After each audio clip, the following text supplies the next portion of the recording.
Virtually everyone on the earth, regardless of religion or nationality, recognize that there is some form of battle raging in the world around us between the forces of good and evil.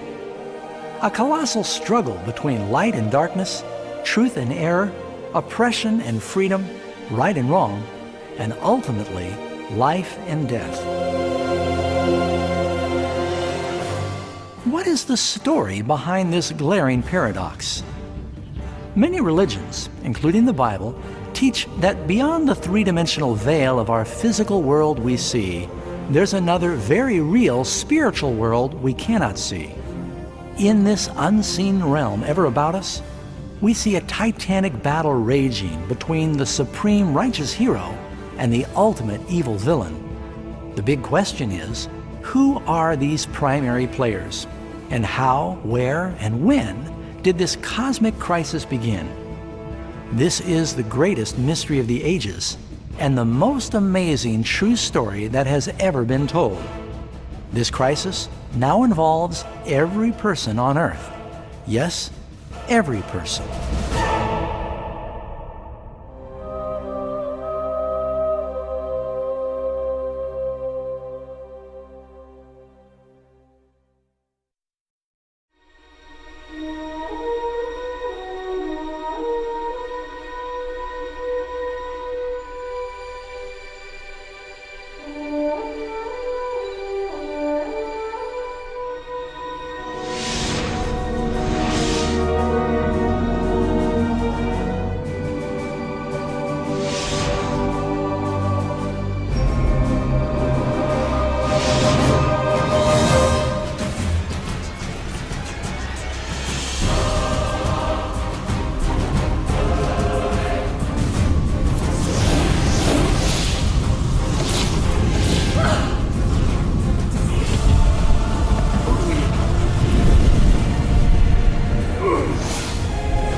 Human history has been riddled with scenes of war, and every person has experienced conflict.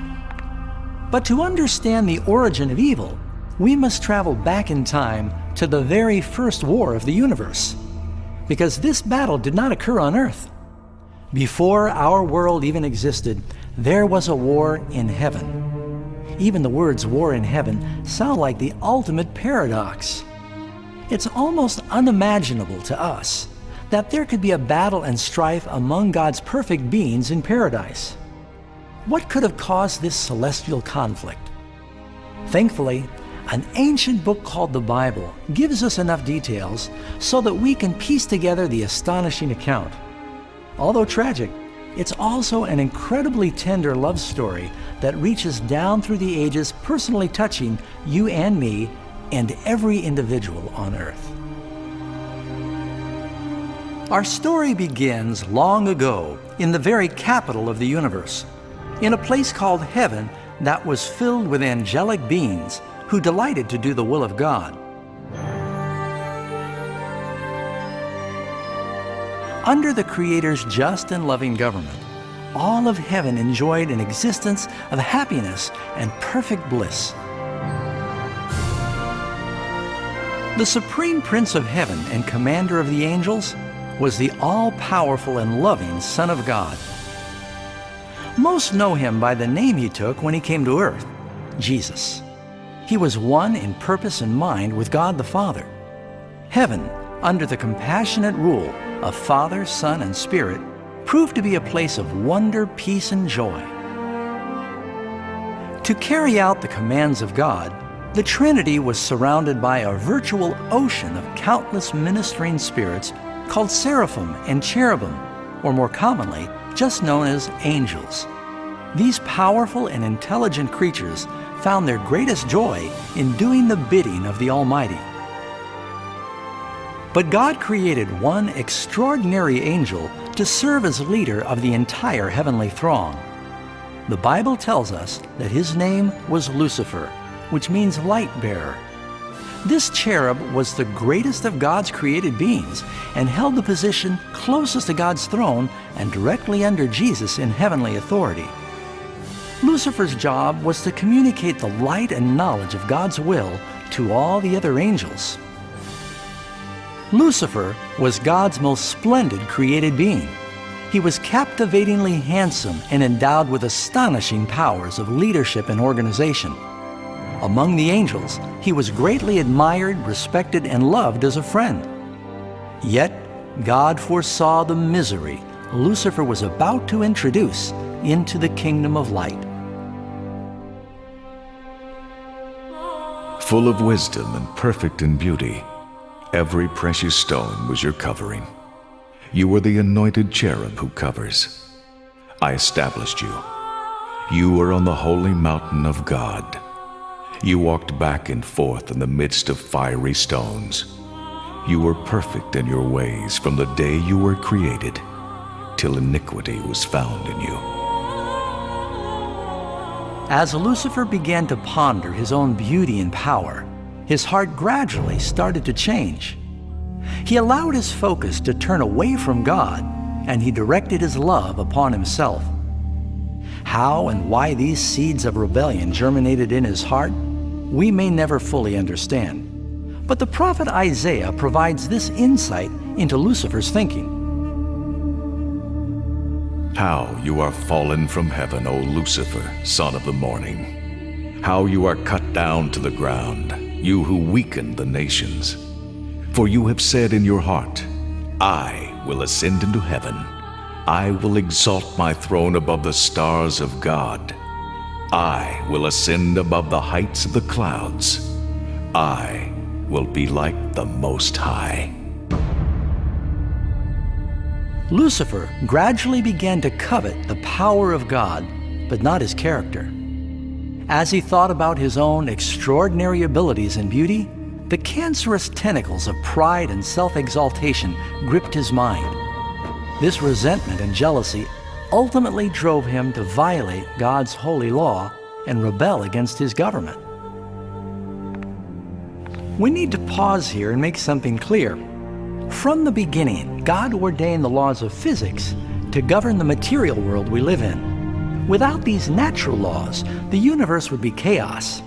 In the same way, God's moral law has always provided security and stability to the cosmos. Some believe that the Ten Commandments did not exist until the Lord delivered them to Moses on Mount Sinai. But Scripture teaches us that the principles of God's law have existed throughout eternity, for they're the very foundation of His heavenly kingdom of love. All His commandments are sure. They stand fast forever and ever, and are done in truth and uprightness. The Ten Commandments are a summary of God's character of love. The first 4 commandments describe who God is, His power, His territory, and authority. The last 6 describe what God is like, His honesty, His purity, His faithfulness. All of these things have always been true and will always be true. Now, for the first time in the history of eternity, Lucifer began violating these perfect principles. Lucifer knew if he was to ever share the power and status of God, he would need support. So he went to work. He began to deviously circulate among the other angels, planting seeds of doubt and discontent regarding God's leadership. At the same time, he would subtly highlight his own virtues. He insinuated that God was abusing His divine power, and His law was restricting the true freedom and happiness of His creatures. With his clever reasoning and unrivaled powers of influence, Lucifer managed to persuade a great number of the angels to join him in his mutiny. Perhaps you're wondering, how could so many intelligent angels be duped into following this deceiver? Well, keep in mind, up till this point, no angel had ever heard a lie. And at this early stage of the rebellion, the angels did not realize how obsessed Lucifer would become with acquiring the position of God. They did not know he would eventually stoop to torture and murder God's own Son on the cross in an attempt to seize his throne. Strangely, Lucifer thought he could conceal his true purpose from God. Woe to those who seek deep to hide their counsel far from the Lord, and their works are in the dark. They say, "Who sees us?" and "Who knows us?" Don't think for a moment that Lucifer's rebellion surprised God or caught him unaware. The Lord knows all things, including the thoughts of his creatures. He understood exactly what was going through Lucifer's mind, and in loving mercy, God warned the wayward angel of his danger. But in the end, pride and self-love would not permit Lucifer to repent. So he chose open rebellion against God rather than humble obedience. Some have wondered, does this mean that God created a defective angel? No, but he did create Lucifer with the freedom of choice. You see, the freedom of choice is a wonderful thing, but it carries with it incredible risk, including the risk of rebellion and the possibility that God's love might be rejected. You see, real love cannot come from a pre-programmed creature, and it can't be forced. It must be voluntarily given. For example, as cute as this little robot dog is, it can never really love me. I can make it appear to love me, but it's only carrying out pre-programmed instructions. It has no choice. On the other hand, this little guy is truly happy to see me. He's chosen to give me his affection, and given time, our relationship would grow and strengthen as I love and care for him. In the same way, a God of love only wants the genuine love of his intelligent creatures. And for that to happen, they must have free choice. Lucifer's rebellion is the greatest evidence that he truly had that freedom. So now, the big question was, how would God respond to this crisis? How would he deal with Lucifer and the millions of angels who joined him in his rebellion? Many wonder why God did not immediately destroy the rebel. After all, he could have easily vaporized Lucifer with a bolt of lightning. But would that have really solved the problem? No, on the contrary, that would have just intensified the doubts and suspicions that Lucifer had been planting in the minds of the angels. Remember, Lucifer knew, as no one else could have, the inner workings of the government of God. His destruction would have been viewed as part of a massive cover-up, and fear of reprisal rather than love would have become the motivating reason to serve God. No, the Lord knew in his wisdom the best way to meet the crisis was to allow it to run its course. This would be the only way to ensure that evil would never rise again. Let both grow together until the harvest. And at the time of harvest, I will say to the reapers, first gather together the tares and bind them in bundles to burn them, but gather the wheat into my barn. In the parable of the wheat and the tares, Jesus illustrates that a growing time is needed for a plant to reveal its true nature. In his infinite understanding, God knew, given time, Lucifer's real character would be exposed, and the bitter fruit of his rebellion would become apparent to all. Up till now, the citizens of the universe were unfamiliar with sin and where it would lead, but that would change as they came to see for themselves its terrible self-destructive nature. In the end, the wisdom and love of God's government would stand forever vindicated, and the universe would be secure. As Lucifer and his supporters brought the rebellion to the forefront, the Lord knew that there would be no peace if they were allowed to remain in heaven. A line must be drawn, action taken, and the rebels evicted. But Lucifer and his supporters would never go willingly or peacefully. The next step was war. And war broke out in heaven.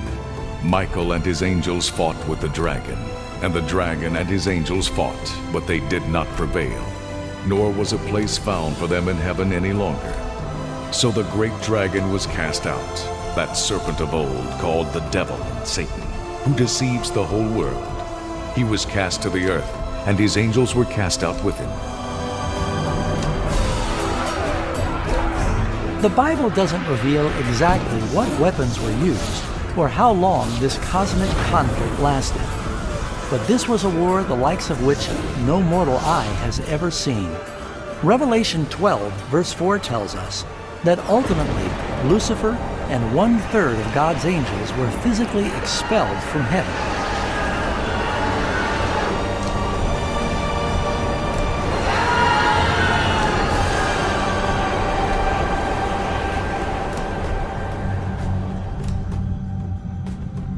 But what next? Lucifer now had millions of angels on his side, but he needed a staging ground from which to continue his revolt. Soon, all too soon, the universe would begin to understand how painful and costly the wages of sin could be. For the war was not over. It had only just begun. Lucifer, the light bearer, had now become Satan, the adversary.